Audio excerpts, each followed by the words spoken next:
Hello guys, आज मी स्नॅक्समध्ये बनवत आहे चपातीचा चिवडा। त्यासाठी 4-5 हिरव्या मिरच्या, 1 कांदा, 1 टोमॅटो बारीक कट करून घ्या। त्यानंतर चपातीचे मोठे तुकडे मिक्सरमधून बारीक वाटून घ्या। तेल गरम झाल्यानंतर त्यामध्ये मोहरी जिरे ॲड करा। तुम्हाला हवं असेल तर तुम्ही कढीपत्ता पण ॲड करू शकता। नंतर मिरची चांगली तळल्यावर कांदा टोमॅटो ॲड करा।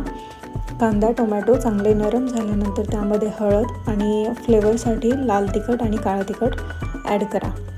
मसाला चांगला मिक्स झाल्यानंतर त्यामध्ये बारीक केलेला चपातीचा चुरा ॲड करा व चांगलं मिक्स होईपर्यंत हलवून घ्या।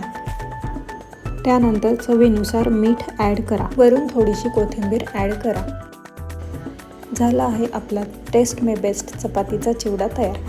रेसिपी आवडल्यास नक्की ट्राय करा आणि चॅनलला सबस्क्राईब करा। मस्त खा आणि स्वस्त रहा। थँक्यू।